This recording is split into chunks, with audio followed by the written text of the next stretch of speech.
Hi Ray, moving on from your last video a month ago, it's 4 weeks ago, and now of course I'm at home. So I'm going to go and carry on from the last one. You started with pelvic tilting and bridging.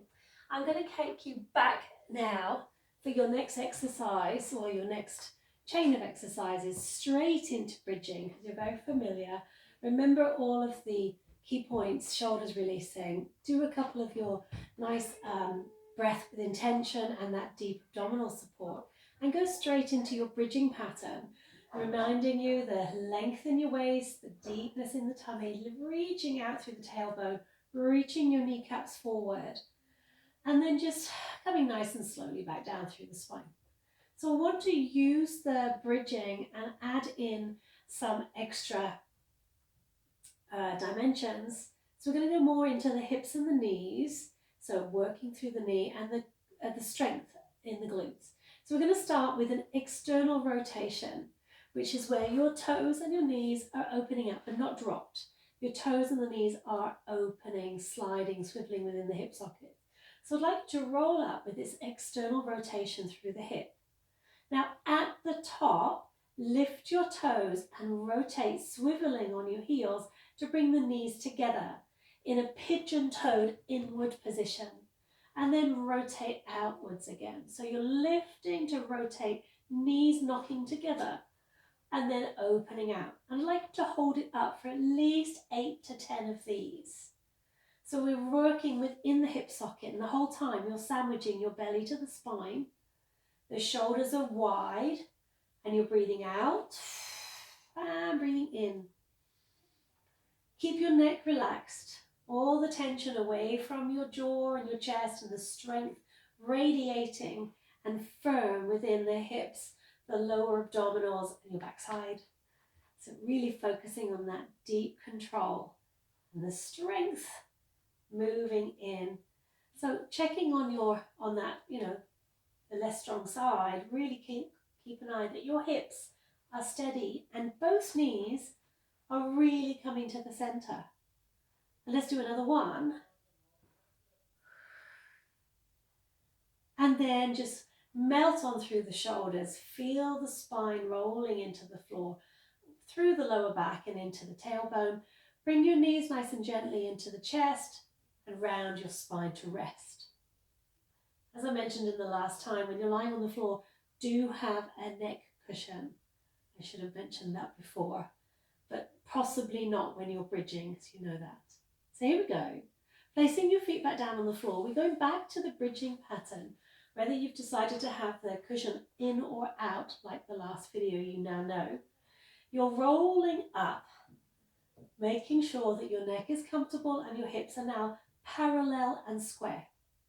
Keeping your knees as steady as possible, we're rotating through the waist and pulling one hip down and the other hip kind of staying high.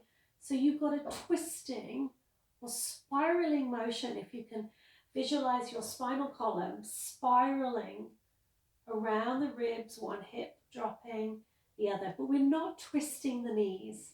We're working on that rotational twist, like you mentioned it, getting on so well, but moving from the pelvis, rotating from one side to the other. So breathing out, breathing in, breathing out, breathing in. 2 more of this twisting motion from the hip bones. And when you come back into the center, check that you're square and melt on, rolling through down into the back. Okay, bring one knee in, stretch the other leg out, and just relax for a little bit. And then doing the same the other side, bring one knee in and stretch the other leg out. Great. So from this position, do take a head cushion because I feel you'll need a little bit of a head lift for your neutral spine training. So in this next month, I'd like you to work a little bit more into those deep abdominal muscles. Now we've got some nice opening and a modicum of comfort through your breathing. So the hands, if you'd like to, place them on the stomach or by your side and bring one knee to that bent leg 90 degree position, 90 at the hip, 90 at the knee. Now, as you breathe out, you're focusing your attention on the ribs drawing down and your belly flattening in. And we're going to swap one leg down and one leg up. You'll notice as you come through the center, swapping the legs in midair, the belly will want to jump up or sort of grab. And we're trying to keep the abdominals pressing downwards and just floating the legs one and then the other. So each time you put your foot down, reassess, draw deep, and try and keep that control as you swap into this femur arc, if you like. One femur is dropping down, and the other femur is dropping down, thigh bone. And the deepness in the abdominals is what we're after. But we're trying to avoid flattening and rounding the spine. We're keeping the back long and steady. So you might find for the first few practices that it's really difficult to get back into that holding.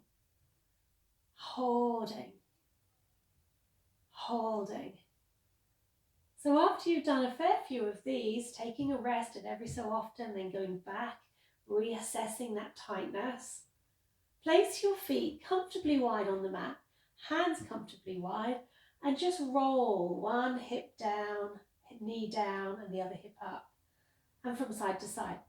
So I do want to carry on with that lovely rotational feeling, but I'm going to add in some strength because we want this opening through the chest, which now you're achieving so well. Breathing out as you draw your knees through the center, connecting in with those internal obliques here. So we're going to go into an exercise called hip twist, where your knees are in that tabletop position. So that might take a little bit of time to get into that deep abdominal control. One knee up. Now here we go. Bring both knees up and maintain that abdominal control. If you feel it pops out, bring the knees closer in until you can really deepen the tummy in. A lot of weight now is in your lumbar spine, which is fine. Head slightly lifted on your cushion again is great.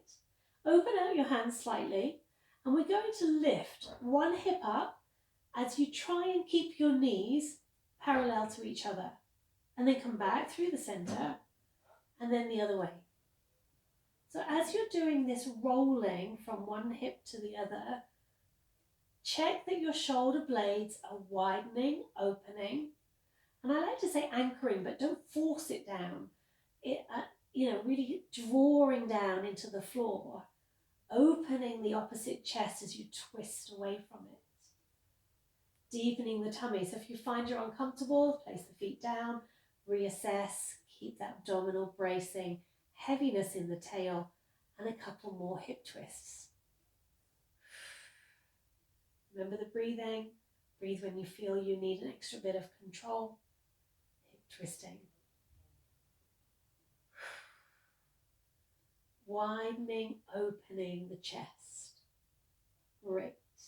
Let's do a few more. I'm just reminding myself. I've got it written down what I'd like to do next.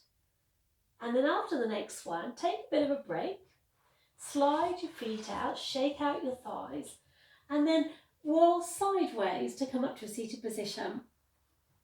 And have with you a rather large cushion or a football that's soft, or if you've got one of these, hopefully you can get one of these over the next few weeks. It's the squashy balls that we used to have in the studio.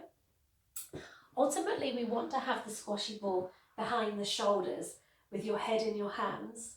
But for the time being, and especially when you first start, why don't you go with a nice big pillow? So I've got a massive pillow here and I've folded it in half. And you're going to tuck that pillow behind your shoulders.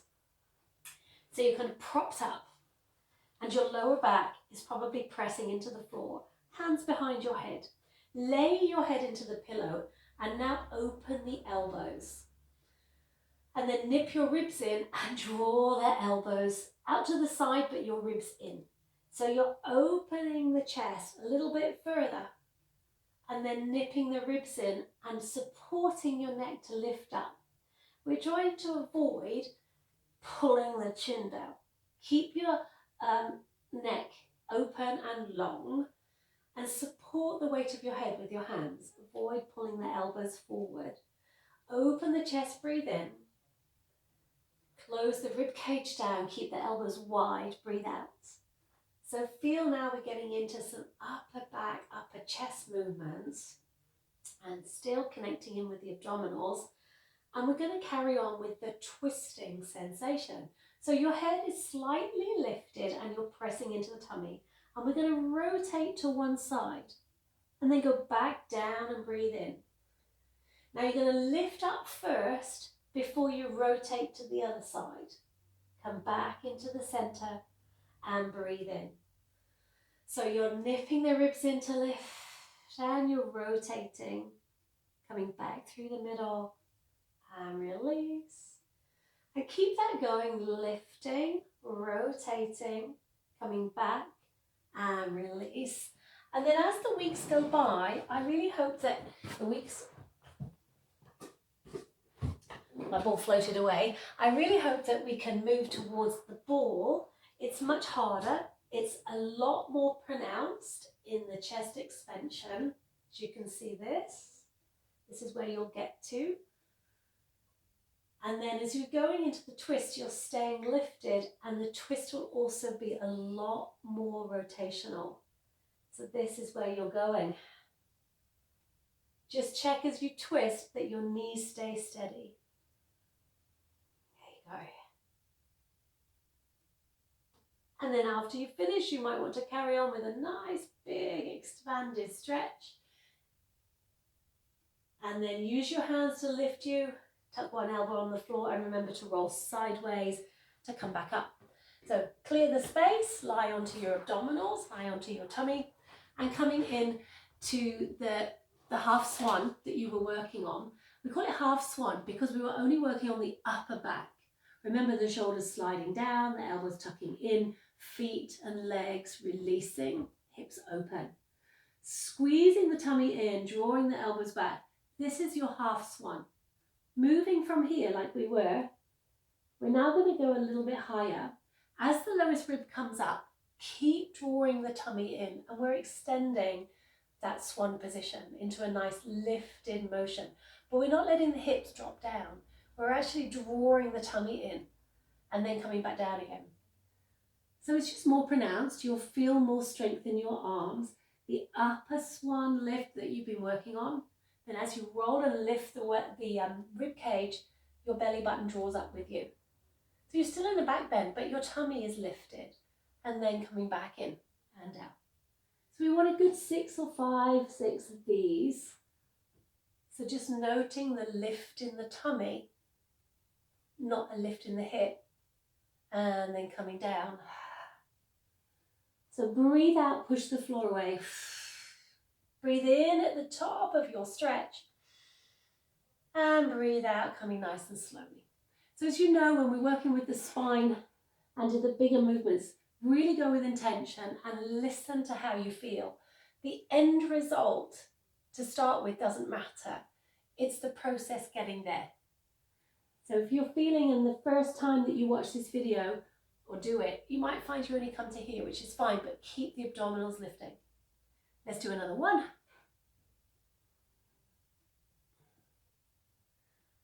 And then coming down. So what we did on the last video is your alternating leg extensions. We're going to move along to what is the swimming exercise in Pilates. Your feet are about hip width apart. If you get cramped, tuck your toes under or put a cushion underneath your shins. And then you're going to open up your elbows and keep your head floating away from the floor. So just this in itself will be the upper back working, back of your neck. And before you work the legs just yet, just see if you can take one arm, just hover off the mat and then come down. It's still bent, don't have to be straight, just bent. And then the other arm.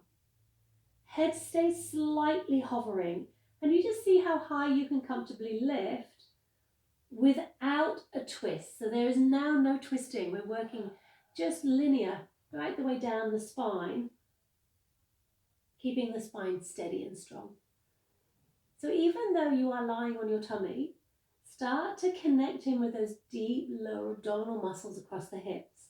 And as you lift one hand, see if you can press the hip bones down and extend the opposite leg.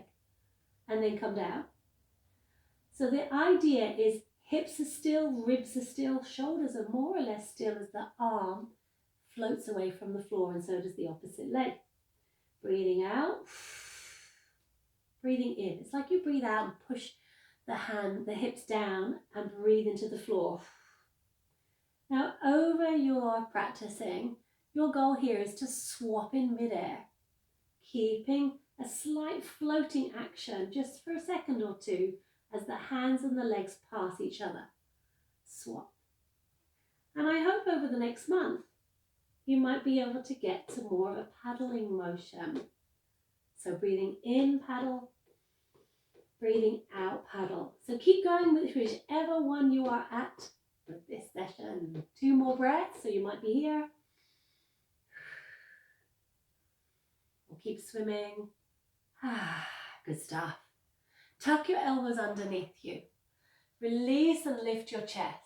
Take a nice long breath in, like you're feeling that you're bringing your chest forward. Now we're going to finish it on this one with a little bit of a neck stretch. So your head drops down, but your chest is up. And you're just doing a circle to one side. And then you're pushing down, around, and circling up. So some of the stretches in Pilates, or a lot of the stretches in Pilates, are quite active. So bring your head into the center and replace your elbows with your hands. Gently tuck your elbows in and bring your chest to your half swan position. Turn your head, drop your chin to your chest, go all the way around, come back into the middle and lower down. Now we're going to do the same again. Breathe out, pushing the floor away. Turn your head the opposite direction first. Bring your chin down, slide your head into a half circle, come back into the middle and lower down. 2 more, alternating the first side. Press the floor away, breathe in at the top, circle down, around and forward. And then last one coming up now, push down to lift your chest, turn your head, circle around, come back into the middle and slide down. So swing your feet around, bring your knees underneath you. Now, depending on how your knee is feeling, see how you're getting on these days with kneeling. If you can happily kneel, go into some cat stretches, which is just this exercise. And this is where we're going to finish. Hollowing the tummy in, letting your back round forward. If your knee's not up to it just yet, hopefully I can speak to you and find out soon. Put your hands behind your knees and roll into your lower spine, breathing out and breathing in.